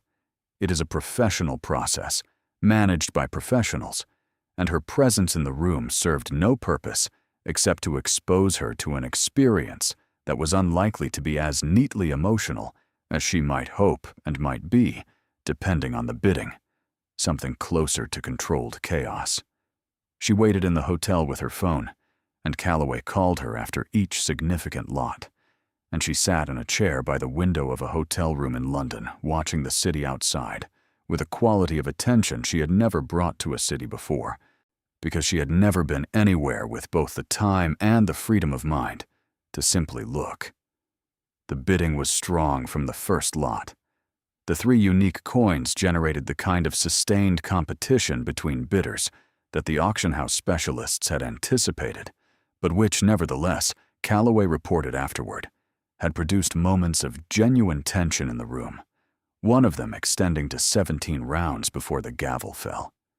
The Pertinax aureus, the coin of the emperor who had ruled for 87 days before being killed by the Praetorian Guard, the coin that Marcus Venn had described as possibly the finest and most historically significant example of that reign's coinage ever documented, sold in the 23rd round of bidding to a private collector represented by telephone, ought for a figure that made Calloway pause for a full 3 seconds before telling her.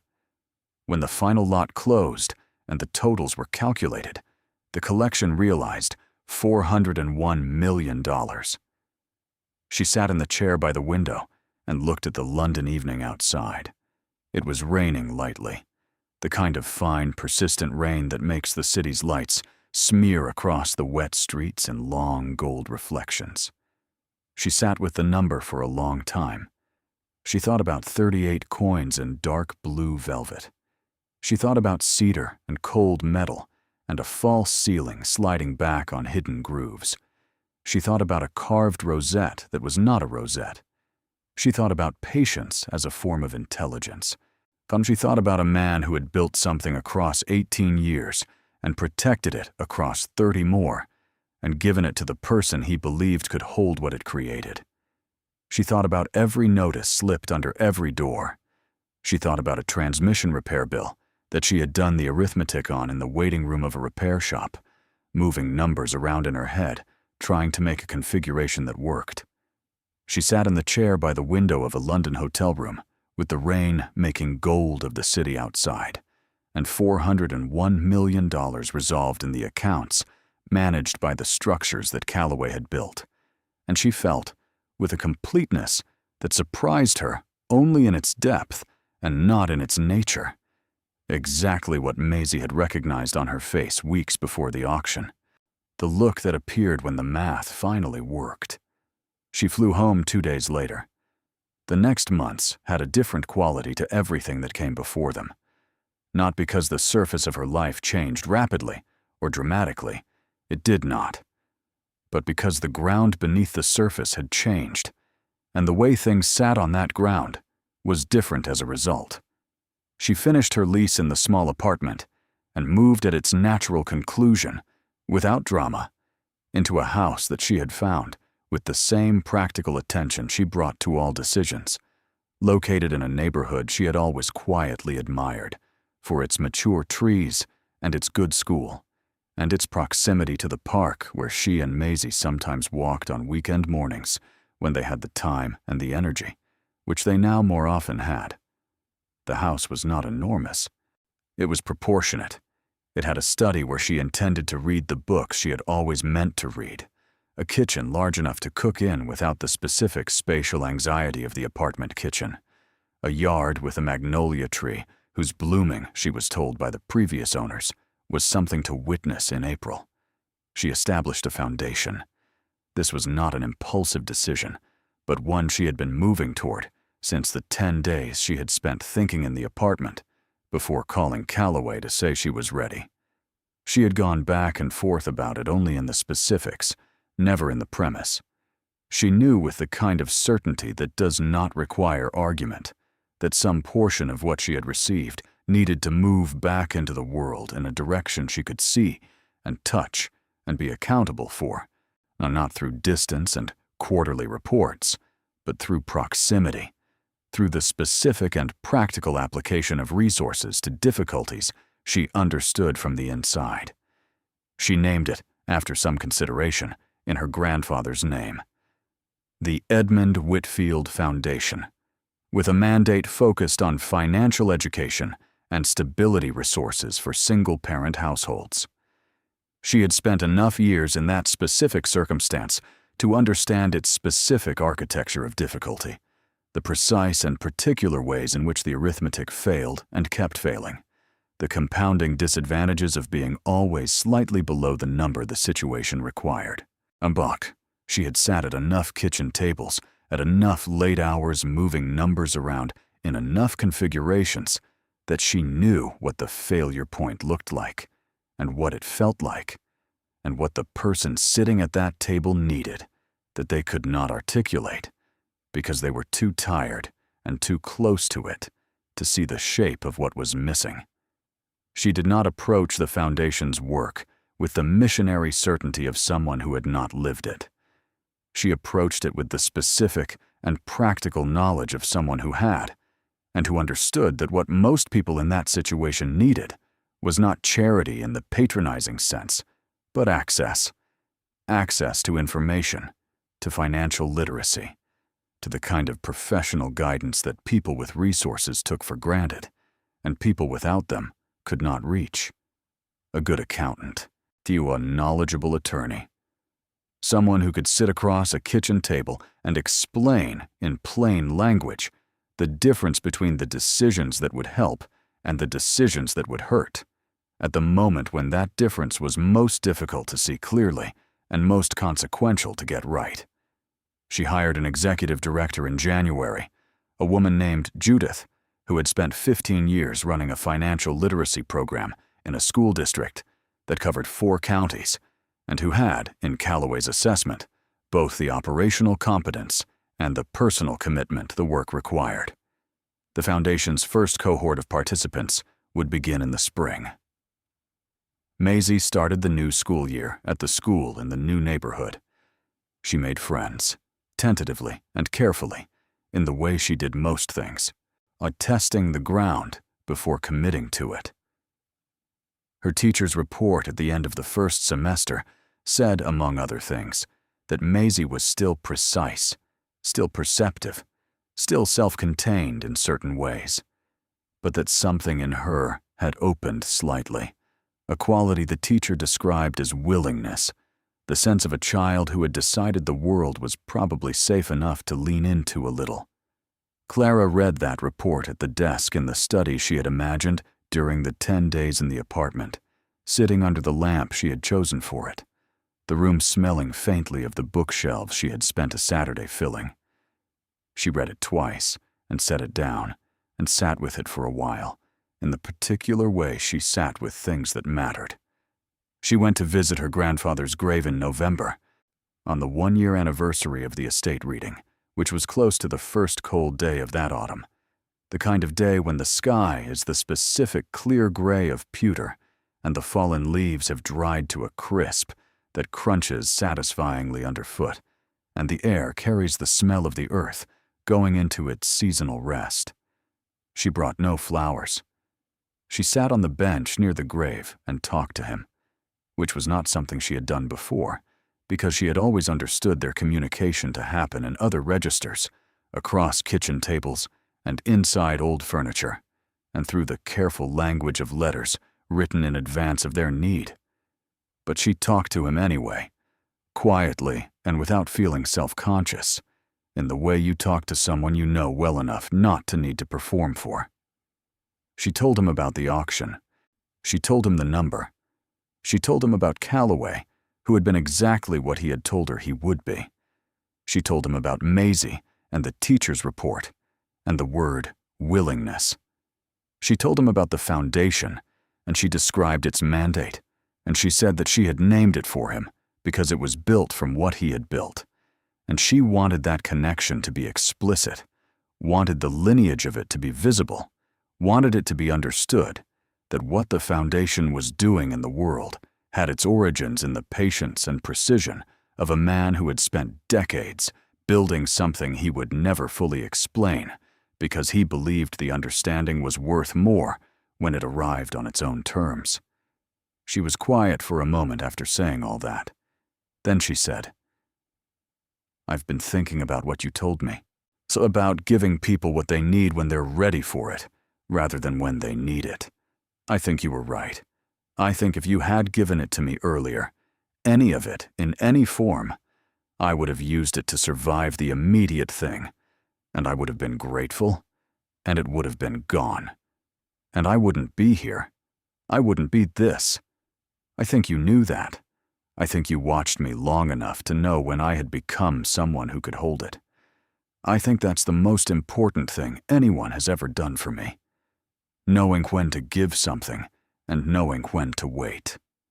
The wind moved in the trees above her. The dry leaves made their sound. The pewter sky held its even light over everything. She stayed a little longer.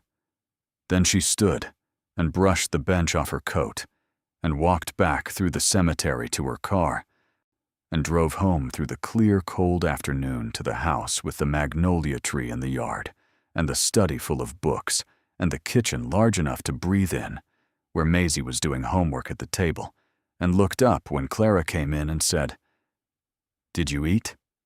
She had not. Maisie stood and went to the refrigerator with the pragmatic authority of a child who has decided that somebody has to manage these things, and she produced the leftover soup from 2 nights ago and put it on the stove with the familiar sounds of the ladle against the pot. Clara sat at the kitchen table and watched her daughter do this, watched her move through the kitchen with the ease of a person who is comfortable in the space she occupies, and she felt something she recognized from the London hotel room, but deeper now, fuller, more settled. The way water settles when the movement has stopped. The armoire stood in the upstairs hallway of the new house, at the top of the stairs, where it had been placed by the movers because there was no room for it in the bedroom, and the hallway had the ceiling height to accommodate it without crowding. It stood there as it had always stood everywhere, massive and patient and self-possessed, the carving along the cornice visible in the light from the hall window, the false ceiling restored to its original position, the cedar-lined space above it, empty now and clean and available, waiting without urgency for whatever the next keeper of the thing might one day choose to place inside it. Clara sometimes paused at the top of the stairs and put her hand on it, not searching for anything, not pressing the carved protrusion or running her fingers along the seam. just placing her hand against the old warm wood, the way you place your hand on the shoulder of someone who has been beside you through something enormous. An acknowledgement, a gratitude that doesn't require speech. The armoire held its composure, as it always had. It had survived more than she could fully account for, and it would survive more than she could yet imagine. And it asked nothing from her except the occasional recognition of what it was, and what it had held, and what it had, in the end, made possible. Her family learned about the sale through the trade press. Calloway had warned her this would happen. Significant auction results were reported in numismatic journals and occasionally picked up by broader financial publications, and a sale of this magnitude, with Edmund Whitfield named in the provenance, would not be difficult to trace for anyone motivated to trace it. The call from Pamela came on a Wednesday morning in November, 3 weeks after the auction. She let it go to voicemail. The message was long and covered, in order: surprise, confusion, a reframing of previous positions that implied the legal challenge had been a misunderstanding rather than an active attempt to claim what was not hers, a suggestion that family should talk through these things, and a closing that attempted warmth without having earned it. Clara listened to it once and deleted it, and did not call back. She felt no anger in doing this. She felt the specific neutrality of a person who has moved past the place where a thing can still wound them, the quiet on the other side of old pain when the pain has finally finished. Gerald did not call. Derek called and left a brief message that was more genuine than Pamela's, carrying in it something that sounded like actual regret, not for the legal challenge, but for years of a particular kind of dismissiveness that he seemed to be, for the first time, assessing honestly. She called him back. They had a short conversation, awkward at the edges, but honest at the center. She did not offer anything except her time for the duration of that call. It was, she thought afterward, a beginning of something that might become something else over time, or might not. Either way was acceptable. She was not interested in performing reconciliation. She was open to the real thing, which was slower and less satisfying to observe and arrived, when it arrived at all, without announcement. Her mother came to the house for Christmas that year, the first time she had visited in nearly 4 years. She stood in the hallway, with her coat still on, and looked at the armoire at the top of the stairs for a long moment before she said anything else, and what she finally said was, "He always knew what he was doing." "Yes," Clara said. Her mother looked at her for a moment. She said, "You look well." Clara said, "I am." It was not a complete healing.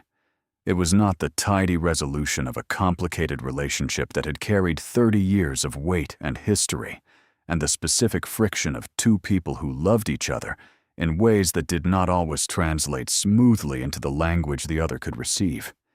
But it was an afternoon in a warm house, with a magnolia tree in the yard, and soup on the stove, and Maisie showing her grandmother the school project she had finished that week, with the focused intensity she brought to things she cared about, and her grandmother leaning over the table to look at it with actual interest, and the particular sound of the house in winter, the radiator ticking, and the wind at the windows, and the comfortable ordinary sounds of a life that has room in it for the people it loves.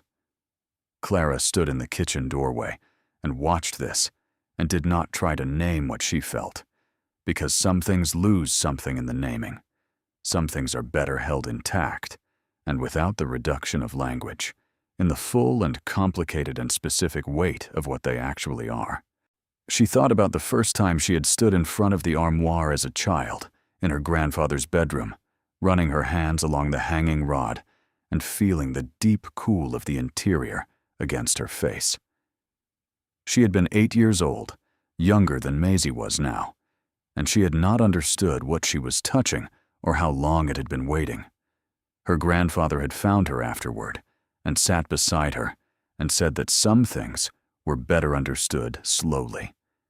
That patience was itself a form of intelligence. She was 41 years old. She had been patient in ways that had cost her enormously, and in ways that had shaped her into someone who could receive what she had received and know what to do with it. She had learned patience from necessity, and from loss, and from the specific discipline of a life that required it constantly. And she had learned it without knowing she was learning it, the way you learn the things that later turn out to matter most. She had not been lucky. She had been prepared. There is a difference between those two things, and it is the distance between a life that arrives at transformation by accident and a life that arrives at it by becoming the kind of person transformation can find. Her grandfather had understood that difference. He had spent decades watching her become that person, waiting for the moment when the gift and the person receiving it would be perfectly matched, when the thing he had to give and the person who could hold it would finally occupy the same moment in time. He had been patient. He had been right. The magnolia bloomed in April, exactly as she had been told it would.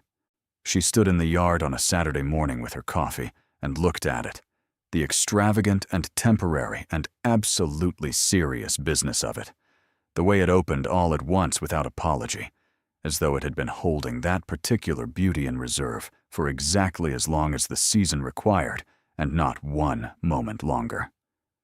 Maisie came to stand beside her. She looked at the tree for a moment. Then she said, "Is it always like this?" "Every year," Clara said. "That's the thing about magnolias. They know when it's time." Maisie considered this.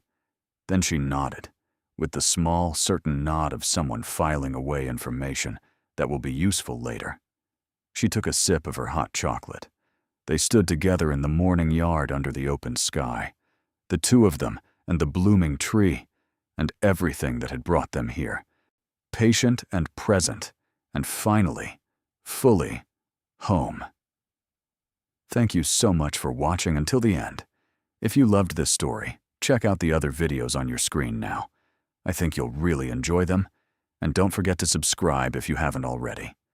See you in the next story.